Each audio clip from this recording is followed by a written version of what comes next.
태국 서부 지역을 가로지르는 콰이강. 거대한 밀림과 절벽으로 둘러싸인 이 강을 가리켜 사람들은 죽음의 강이라고 부른다.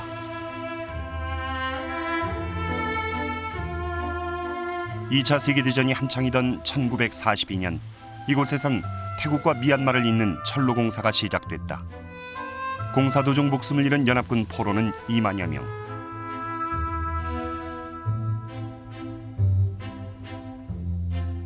그러나 영화 콰이강의 다리로 더욱 잘 알려진 이 역사의 현장에서 억울하게 희생되고도 잊혀진 조선인들이 있다는 사실을 우리는 알지 못한다. 조선인 포로 감시원, 그 위로받지 못한 영혼들이 콰이강의 거친 물결 속을 한으로 소용돌이치고 있다.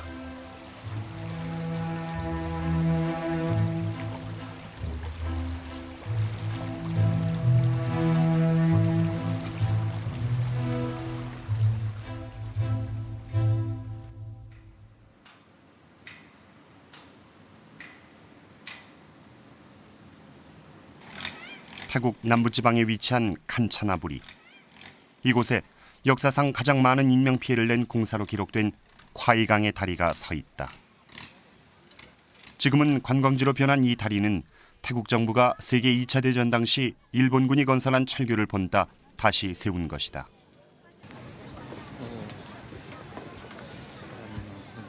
소설가 정동주 씨. 그는 10여 년 전 처음으로 콰이강에서 희생된 조선인들에 대해 알게 됐다.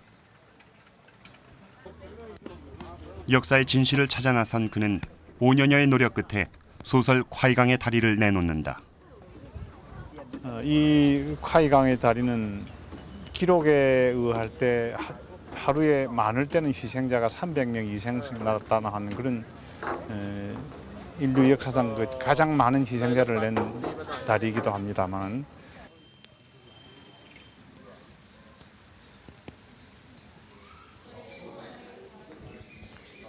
과거 일본군이 건설한 콰이강의 다리가 서 있던 곳엔 대신 전쟁 기념관이 들어섰다. 이곳에선 콰이강의 다리 건설 당시에 참혹했던 순간들을 한눈에 찾아볼 수 있다.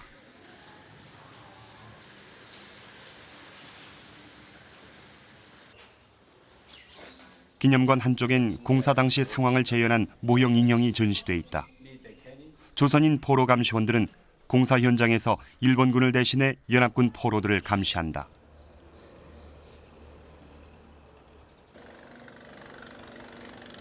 그들은 겉모습만 포로 감시원일 뿐 일본군으로부터 포로들과 다름없는 모진 학대를 당해야 했다. 그러나 콰이강에서 희생된 조선인을 기억하는 사람은 많지 않다.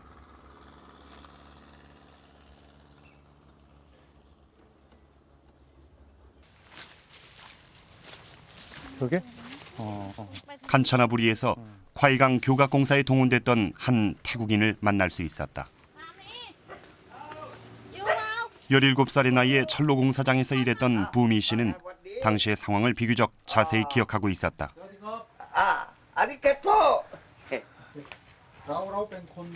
그때 일본 사람들하고 지내던 그 이야기를 좀 해줄 수 있겠습니까?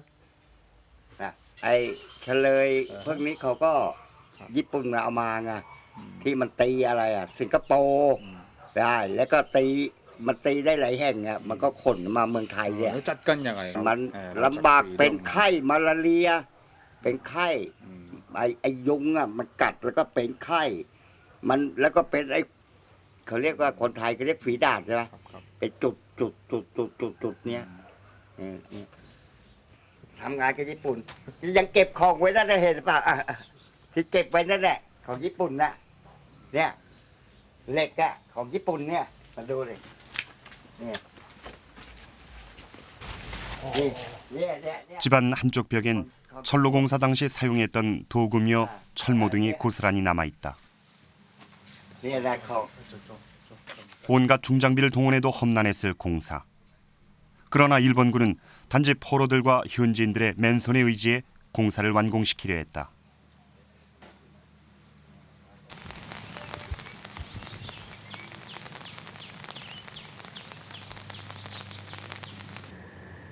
죽음의 계곡이라 불리는 탐카세. 사방이 절벽과 강물뿐인 이곳에 일본군이 세운 철로가 아직까지 남아있다. 1942년 일본군은 태국 논브라도크로부터 출발해 미얀마의 탄자비아까지 총 450km에 이르는 철로 공사를 시작한다. 지금 저 창밖에 보이는 저 깎아지른 저 덩준한 저 절벽 한번 보세요.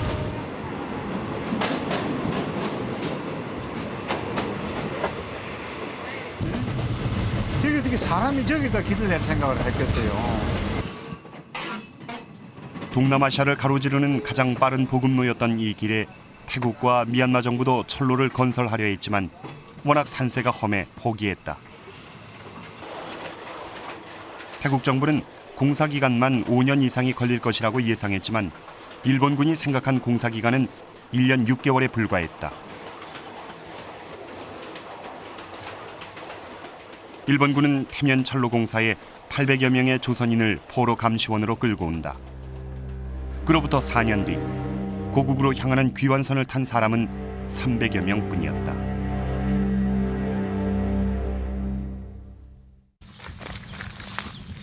이 일대일 텐데. 74일의 긴 항해 끝에 태국에 도착한 조선인 포로 감시원들은 곧바로 철로 공사에 투입된다. 저기 여기 보이네. 그들이 처음 도착한 곳은 왕야이였다. 깊이를 알 수 없는 밀림이란 뜻을 가진 왕야이. 맞습니다. 네, 맞아.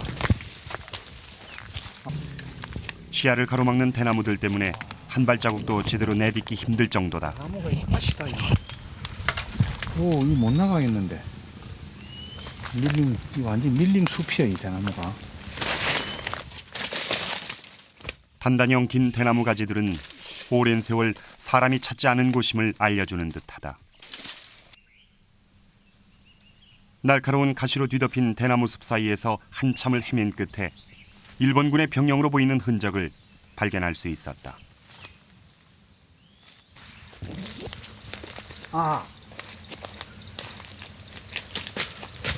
이거 봐, 여기 이게 그 당시에 이게 집을 지었던 자리인 것 같아요. 이봐. 이 일대가 맞는 것 같습니다. 인적이 없는 숲 이곳저곳에서 콘크리트 더미가 눈에 띄었다.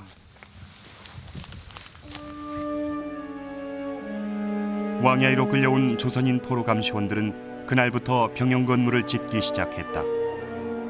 온통 대나무로 둘러싸인 숲에선 한 평도 쉽게 털을 닦을 만한 곳이 없었다. 그러면 우리가 제일 첫째 갈 때 뭐해 하면 이제 그 숙소를 만들어야 돼요. 제일 첫째 가서 그 장굴에 가면 아주 캄캄해가지고 대나무가 이렇게 큰 놈이 그냥 이렇게 엉클어져가지고 빼도 찍어도 안 나옵니다. 한 3주일간 걸렸나요? 대나무 비해가지고 그 숙소를 만든다니까요. 공사는 밤낮을 가리지 않고 계속됐다. 병영 설치 작업이 끝나자 일본군은 조선인 포로 감시원들에게 포로 인수 명령을 내린다. 공사로 인해 지칠 대로 지친 몸을 이끌고 그들은 밀림과 협곡을 건너 행군해야 했다.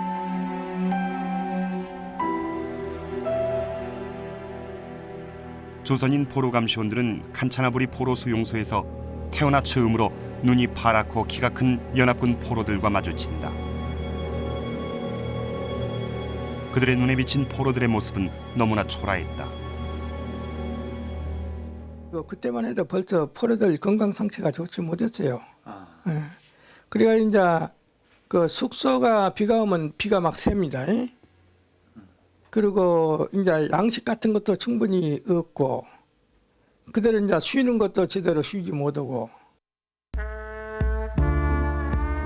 왕야이로 끌려온 포로들은 곧바로 철로 노반 공사에 투입됐다. 가파른 산등성이를 허물어내고 한 뼘씩 공간을 확보해 나가야 하는 위험한 공사였다. 열흘을 넘기면서 포로들은 탈진하기 시작한다.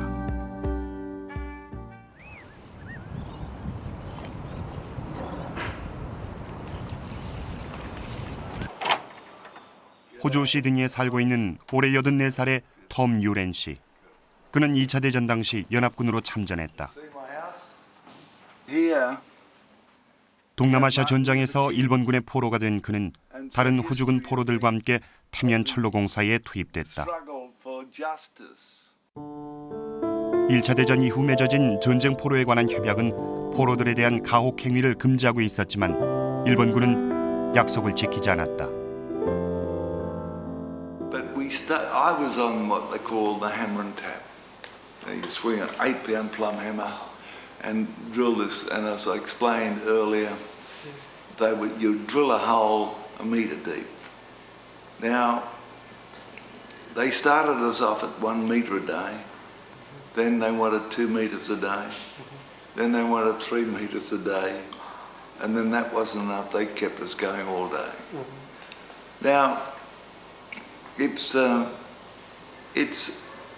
hard to explain brutality. I think giving those stories.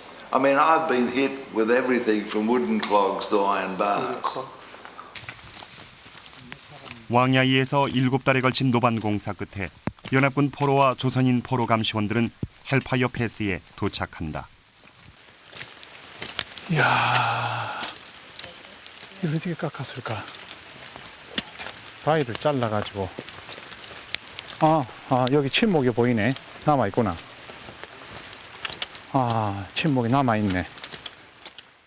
철로는 사라졌지만 공사 당시의 흔적들은 아직까지 남아있다. 태면 철로 공사 구간 중 가장 험준한 지역으로 알려진 이곳에서 연합군 포로들은 맨손으로 절벽으로 이루어진 산을 뚫어야 했다.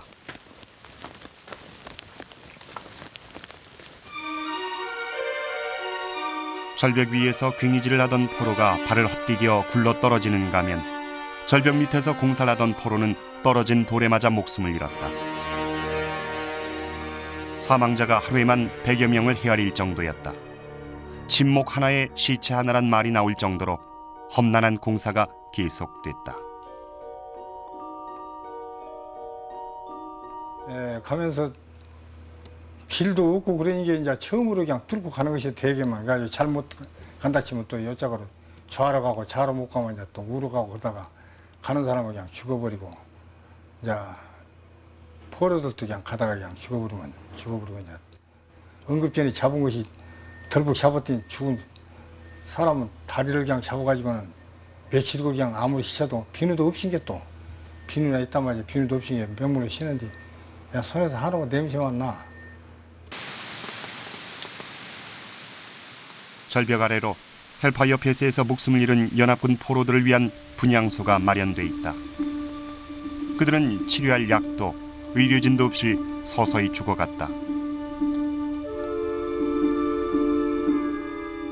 거기에 풍토병까지 겹치면서 상황은 더욱 악화됐다. 언제 자신에게도 죽음이 닥칠지 몰랐다. When you see people dying of cholera or dysentery, for instance, cholera, a person who gets cholera, you leave them in the morning, and if you come back at night, and they've aged 50 years in a day, what they do, they dehydrate from their penis, from their extreme rear, and from their mouth. Their eyes sink back in their heads, and they go a greyish green colour. 포로 감시원이란 허울뿐 공사 현장에서 조선인들의 처지는 포로들과 그리 다를 것이 없었다. 포로 감시원 하면 그 영화에서 보는 것처럼 그 이제 뭐 채찍이나 이런 그 무기를 들고 포로들을 이렇게 때려가면서 학대해가면서 실제로 그것을 이제 건설한 그걸로만 연상을 하는데 그것이 아니라 포로 감시원들도 같이 노동을 하는 그런 상황이었다고 이제 증언들을 하고 있어요. 그래서 이 사람들은 포로들과 그 일본군 장교, 일본군과 사이에 끼인 중간자로서 이렇게 하지도 저렇게 하지도 못하는 존재였지 이 사람들이 어떤 권한을 가지고 행사할 수 있는 것은 아니었거든요. 450km의 밀림과 협곡을 가로지르는 태면 철로 공사는 처음부터 예정된 죽음의 길이었다. 철로공사에 동원된 6만여 명의 연합군 포로 중 2만여 명이 목숨을 잃었다. 그렇다면 일본군은 왜 조선인을 포로 감시원으로 동원한 것일까? 1942년 3월에 발간된 매일신보엔 포로 감시원을 모집한다는 기사가 실려 있다. 그러나 모집은 형식적인 절차일 뿐 각 군별로 5명에서 10명의 인원을 강제로 할당했다. 2년간만 근무하면 병역도 면제되고 급료도 주겠다고 했다.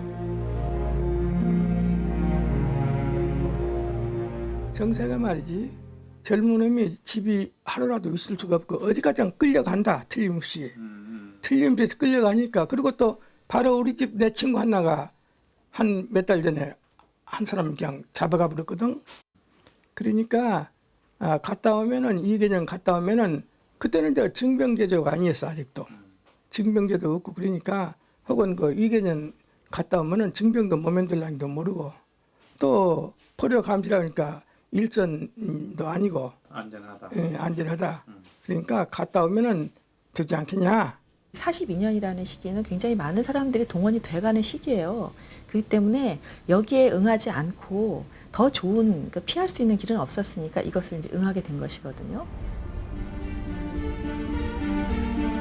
이렇게 해서 부산 노구치 부대로 끌려온 조선인들은 첫날부터 혹독한 훈련을 받아야 했다.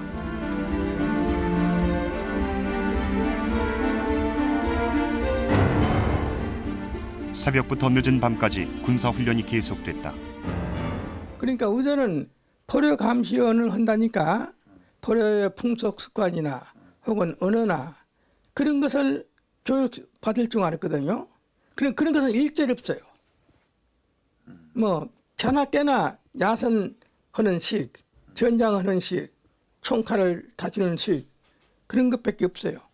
거기에다 이제 군인적 교육, 군진적 교육, 군인 측. 예, 군인 측이 천황폐 충성을 다 하라는 거예요. 군인 측이요.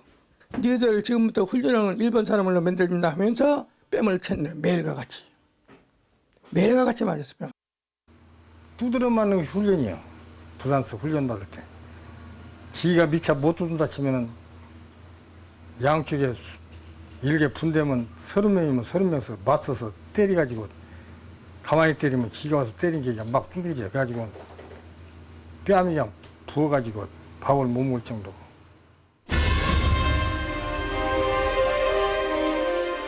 조선인들이 태국으로 끌려가던 시기, 일본군은 필리핀을 기점으로 본격적인 동아시아 침공을 시작한다.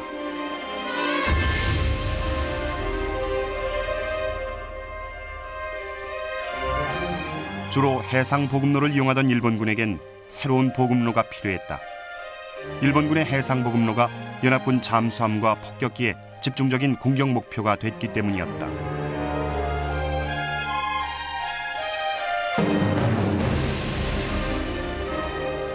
일본군은 새로운 보급로의 확보를 위한 한 가지 묘안을 짜낸다. 태면 철로 건설 작전이란 비밀 계획이었다. 노동력과 자재가 전혀 준비되지 않은 상태에서 450km에 달하는 철도 공사를 추진한다는 것은 누가 봐도 무모한 일이었다. 일본 동경. 2차 대전 당시 일본군 철도연대에 소속돼 철로 공사를 지휘했던 한 퇴역 장교를 만날 수 있었다. 도모. 네. 스가노 레니치 씨는 당시 철도 구연대의 중대장이었다. これね C の5631号という機関車なんですね。はい。C の56型を C561 っていう機関車から C5690 っていう90両を戦争のために日本から南方に持って行ったんです。これは일본군 총사령부는 노동력을 확보하기 위해 포로 동원령을 내린다. で、それには人手として捕虜5万人をその渡すと、それを使ってやれと、そういう大本営の命令が来た。その命令に基づいて対不良収容所っていう鉄道連隊みたいな一つの部隊ができたわけですね。対不良収容所っていうんですね。それが捕虜を管理して、それで鉄道隊に作業力として捕虜を供給すると、そういう形を取ったわけです。あれなんですがね。 그리고 부족한 병력을 보충하기 위해 조선인을 포로 감시원으로 동원한다. 총사령부는 어떤 희생을 치르더라도 철로를 완공시키기만 하면 된다는 무제한의 권한을 일본군에게 부여한다. ここで戦後ここのところに木が生えたんですが、 전후에 여기 이제 나무가 생긴 거라고. ここのところに木が生えたんですね。でこう川でしょ。もうその一番のそのなんですか、最高のなんていうんですかね、命令には絶対服従と。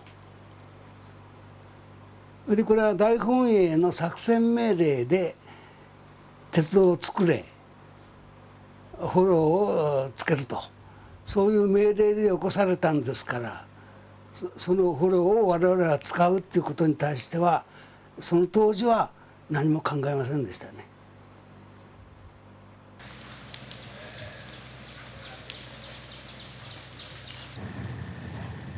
화이강의 다리가 서 있는 태국 칸차나부리. 그로부터 멀지 않은 곳에 태면 철로공사에서 목숨을 잃은 연합군들의 묘지가 있다. 시체를 찾은 포로들은 그나마 무덤이라도 만들 수 있었지만 공사 도중 거친 물살에 떠내려가거나 맹수의 먹이가 된 포로들은 그 수가 몇인지조차 밝혀지지 않았다.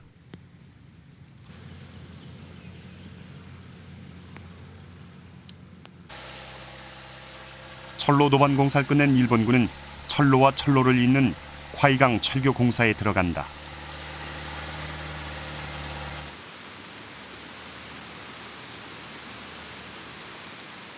화이강 인근엔 티크 나무들이 거대한 밀림을 이루고 있다. 화이강의 다리는 100년 이상 자란 나무들로만 교각을 세우도록 설계돼 있었다. 숲에서 벌목한 티크 나무를 강까지 운반해 오는 동안 사고가 속출했다. But I certainly saw plenty of Japanese cruelty under what they call the speedo system, and of course Japanese engineers were quite vicious, and some of our people who were very ill would sometimes have to work 16 to 20 hours a day.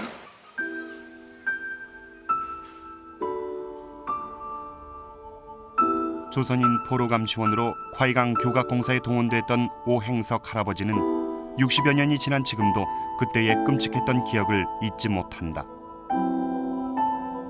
시간이 지날수록 일본군은 더욱 잔악한 방법으로 공사 기간을 단축하려 했다. 하루 종일 계속되는 혹독한 공사를 견디다 못한 포로들은 탈출을 시도했다. 그러자 일본군은 공사장 한쪽에 십자가 모양의 형틀을 세워놓고 포로들의 시체를 매달기 시작했다. 하루도 형틀이 비어있는 날이 없을 정도였다. 잔인한 일본군들은 명령에 복종치 않으면 저런 일을 너희들 당한다. 그리고는 목을 잘라가지고 삼거리 사거리다가마다 달아매놓고 안 본다 치면 안 본다고 때리고, 그러기보다 자연히 안 볼 수가 없고, 그러니까 죽고 살고 그냥 일만 보다 했죠.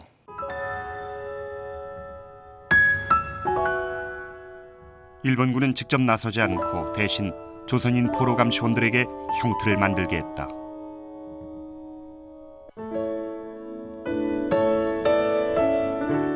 지그들은 앞으로 나오지 않고 명령이다 명령에도 다 한다 세거든요.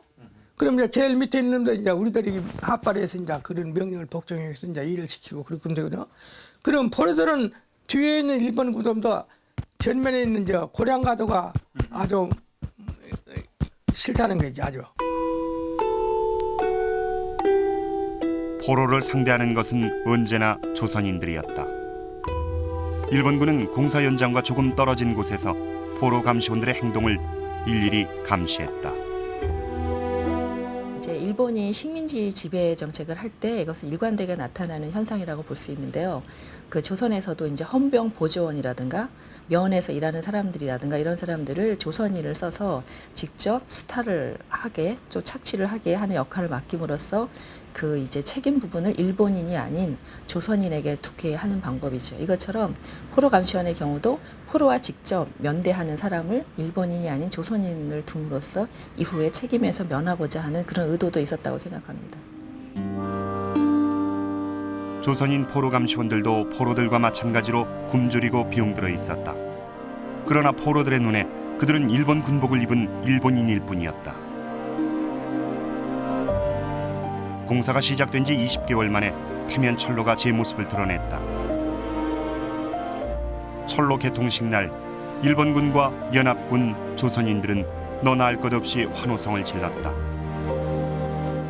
모두들 고향으로 돌아갈 수 있을 거란 희망에 들떴다. 그러나 조선인 포로 감시원들의 귀향의 꿈은 이루어지지 않는다.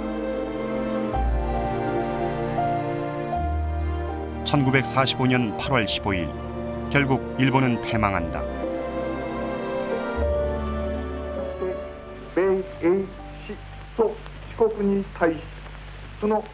일본이 전쟁에서 패하자 조선인 포로 감시원들은 일본군과 함께 포로 수용소에 갇히게 된다. 방콕에선 4년 만에 태국 국기가 다시 기양된다. 당시 방콕의 시가지는 해방의 감격에 술렁이고 있었다. 조선인 포로 감시원들은 고국의 소식이 궁금했지만 아무도 알려주는 사람이 없었다. 꿈에 그리던 조국의 해방과 독립이 눈앞에 있었지만 그들은 수용소에 갇힌 포로 신세였다.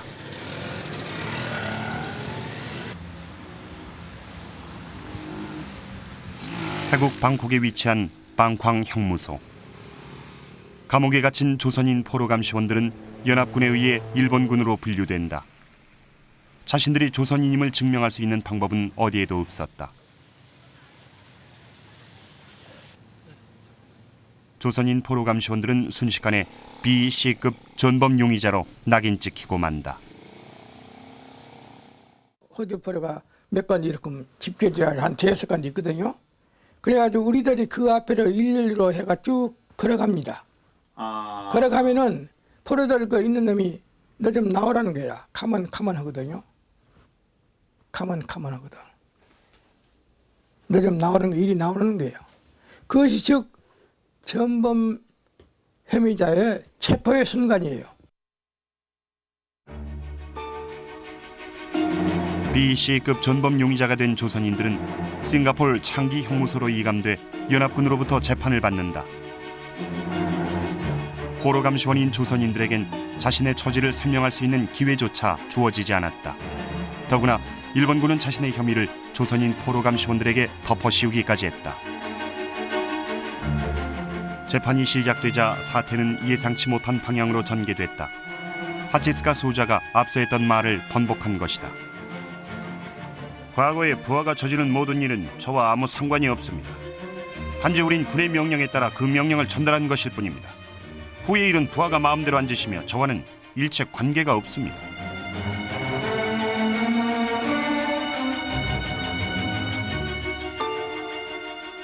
(1945년 9월 17일) 일본 군들에겐 육군 대신 시모무라 사다무의 명령이 내려졌다. 연합국의 신문에 대해서 포로 취급에 대한 응답 요령을 지시한 것이다. 연합국이 포로 학대에 대해서 엄격하게 추궁할 것이 예상됐기 때문이다. 특히 대만인, 조선인의 자질에 문제가 있었던 것이고 그래서 포로 학대가 발생했다는 식으로 대답하도록 하라.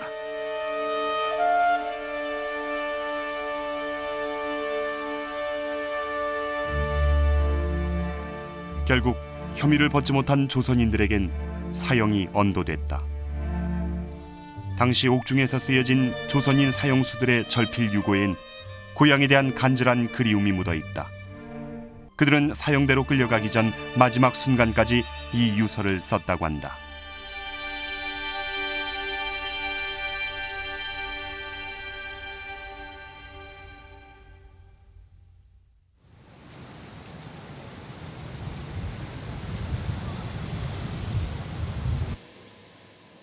그리고 지난 91년 한 조선인의 이야기가 일본 방송에 의해 다큐멘터리로 제작된다.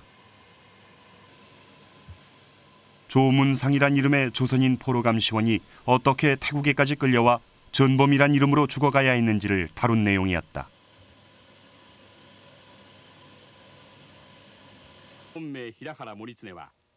경성제국대학 출신의 엘리트인 조문상. 태면 철로공사의 포로학대에 대해 전범 재판에서 그가 받은 질문은 단 2마디였다.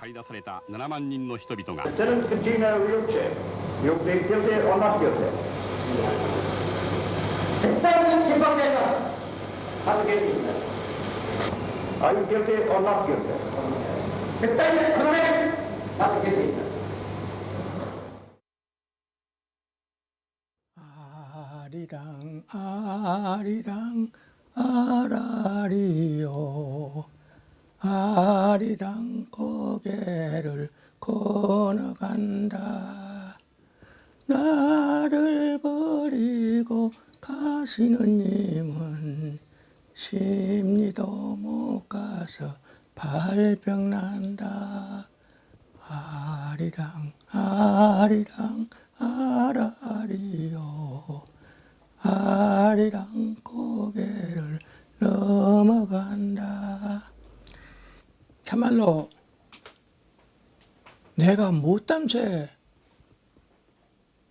누구를 위해서 죽어가는지 자기의 그 죽음에 납득을 할 수가 이해를 할 수가 없어요. 도무지. 그 일본 사람들은 말이에요. 좌우당한 같은 사형수라 해도 그 전장에 좋음과 나쁘고 고사간에 자기 나라를 위해서 죽어간다는 그런 거 생각이 있지 않겠습니까?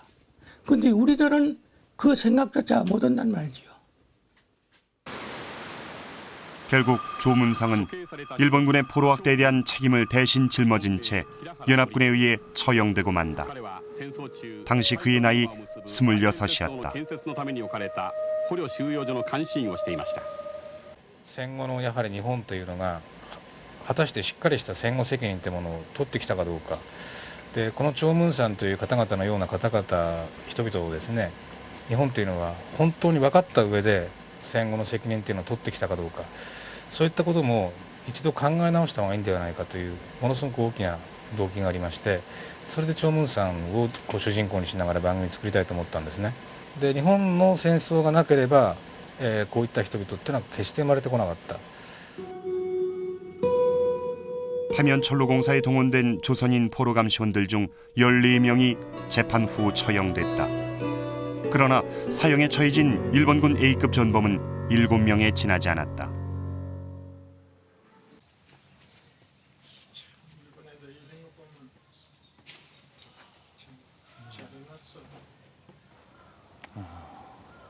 동경 이케가미 혼몬지에는 싱가포르 창기영무소에서 연합군에 의해 처형당한 B, C급 전범들을 위한 위령비가 서 있다.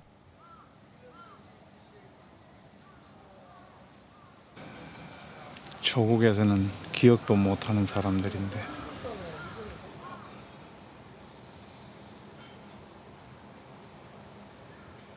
이 위령비는 일본인 B, C급 전범의 유가족들에 의해 세워졌다. 전범 재판에서 일본군으로 분류돼 처형당한 조선인들의 이름은 일본인들의 이름 사이에 함께 새겨졌다.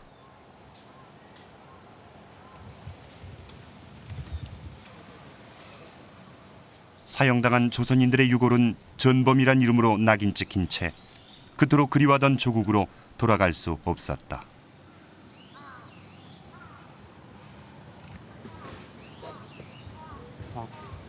조문상, 박영조, 김택진, 변종윤, 최창선 제3국인 태국 땅에서 전범이 되어서 처형될 때는 일본인으로 처형이 되었습니다. 한국인으로 처형된 게 아니고 일본인으로 처형이 되었습니다. 살아남은 사람들의 처지도 비참하기 마찬가지였다. 동경의 번화가 중 하나인 이케부쿠로.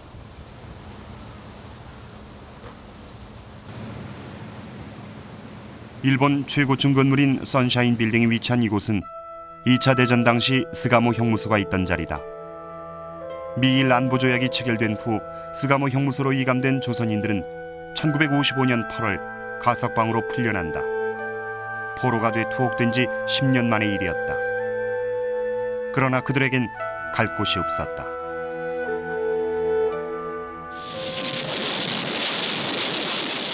해방 후 같은 민족끼리의 전쟁으로 폐허가 된 조국은 결국 남과 북으로 갈려졌다.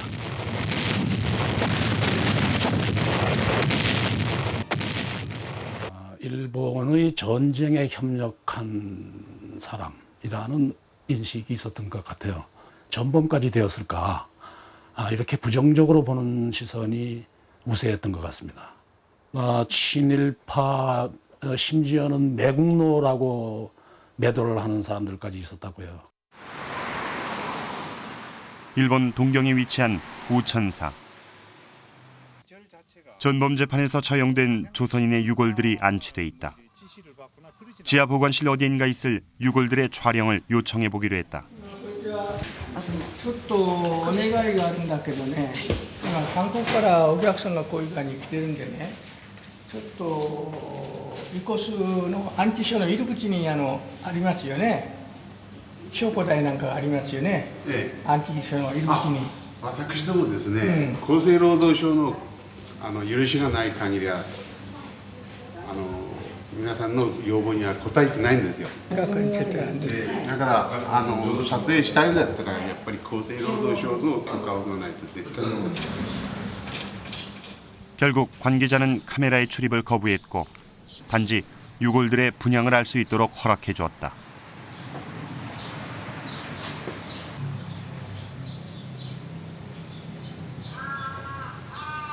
생각하면 생각할수록 끝이 없습니다. 우리나라가 서들어서 이제 못되고 이런 위고라도 만왕의 동산에 모신다든가 만일 우리 이제 이 선생이나 내나 이제 죽고 없으면 누가 여기서 알려할 사람도 없고 이런 말 해줄 사람도 없습니다. 우리 자식들도 몰라요. 그래 참 생각하면 딱하고 참 억울하고 끝이 없습니다. 뭐라고 말 다 못해요.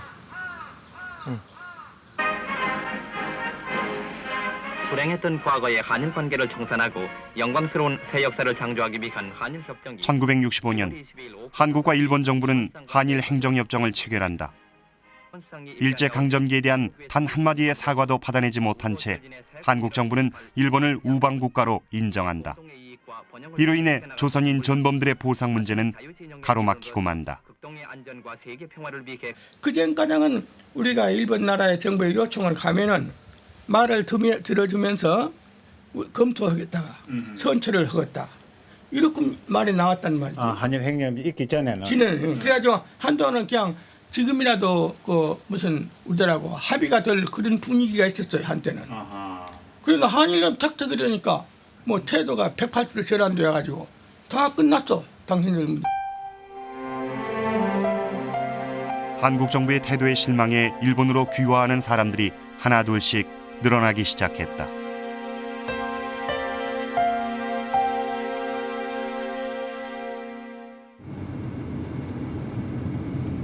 취재 도중 우리는 소설 콰이강의 다리의 주인공이 됐던 홍종묵 씨의 아들 미우라 씨를 만날 수 있었다.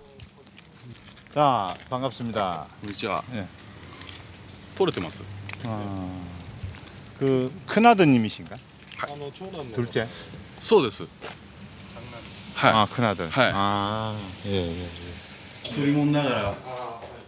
미우라 씨는 아버지가 세상을 떠난 후 10평 남짓한 작은 집에서 혼자 생활하고 있다.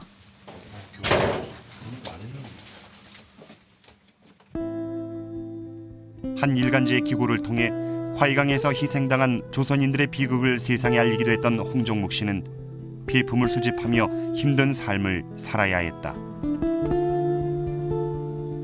홍종묵 씨는 아들이 중학교에 들어갈 때까지도 자신이 조선인이란 사실을 말하지 않았다. 자신의 비참한 삶을 아들에게 물려주고 싶지 않아서였다.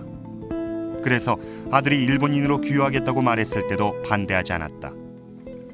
ただ周りにいる人はなんで聞かすんだとかね、俺も言われましたよ、いろんな人に、だけどじゃあ韓国が何してくれたの俺たちにって逆に言いたいですよね。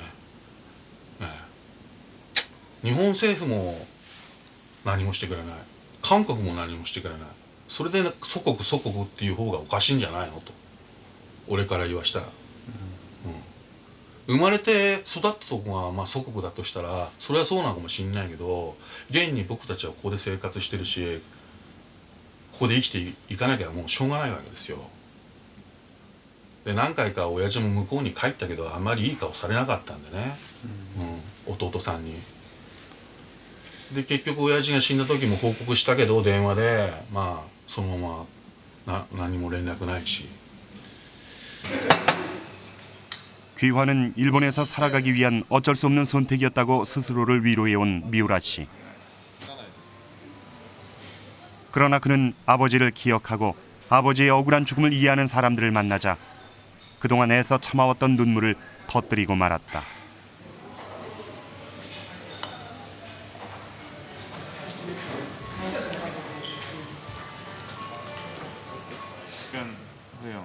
미우라 씨의 비극은 일본에 의해 강제징용돼 전범이 된 모든 조선인들과 그 후손들의 아픔이기도 했다. 많은 사람들이 이만해도 오야지のことを誇りに思ってます. 지금도 아버지를 상당히 그 자긍심을 갖고 존경한다. 아버지를 버린 조국에 대한 원망이 다시금 복받치는 듯했다.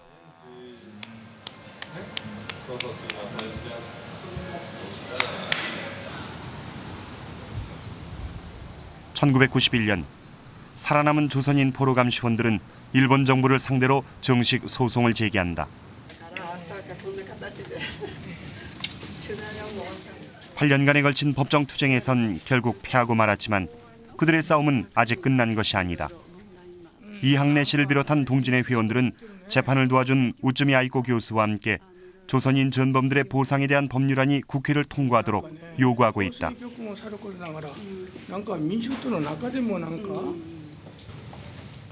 그러나 일본이 스스로 그들의 책임을 인정하게 하는 것은 여전히 쉬운 일이 아니다.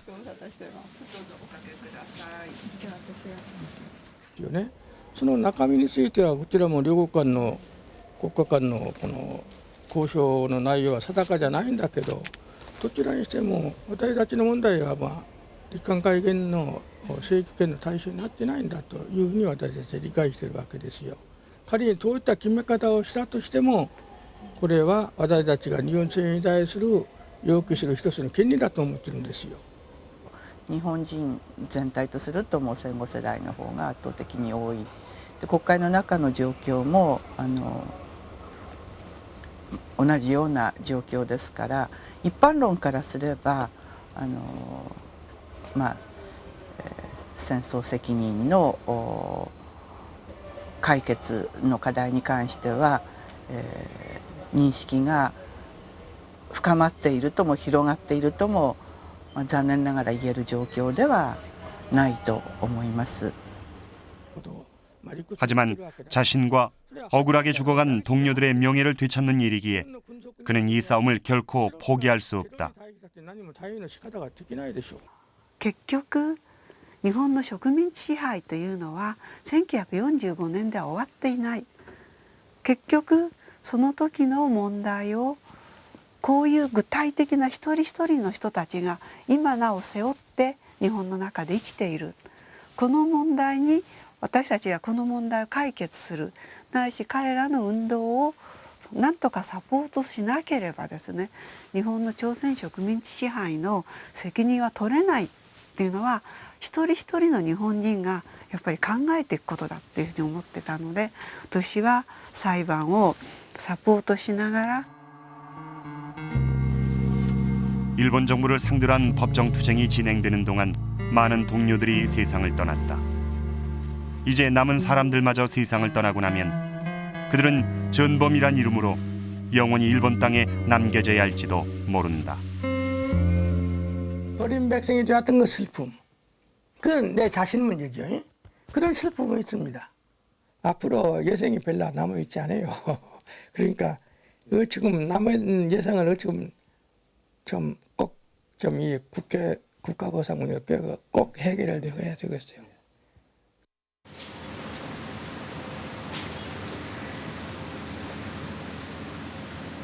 태국 칸차나부리엔 태면철로공사에서 목숨을 잃은 일본 군들의 위령탑이 세워져 있다. 그러나 위령비 어디에도 공사 도중 사망하거나 전범으로 처형된 조선인들에 대한 애도의 글은 보이지 않는다. 저것 봐라.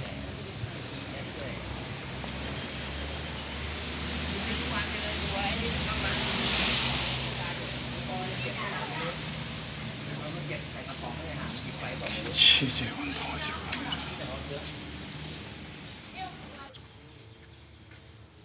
억울하게 희생당한 조선인들의 이름은 태국 땅 어디에서도 찾을 수 없었다.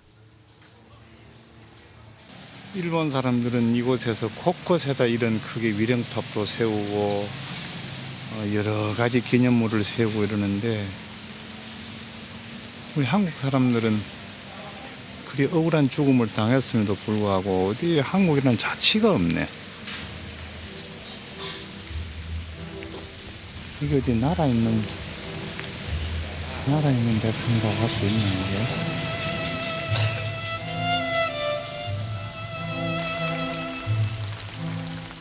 일본에 의해 강제징용돼 청춘을 유린당하고도 역사의 소용돌이 속에서 잊혀져야 했던 사람들. 일본과 한국 정부는 끝내 그들을 외면했다. 그러나 나는 전범이 아니라고 외치며 죽어간 콰이강의 조선인들. 그들의 전쟁은 아직 끝나지 않았다.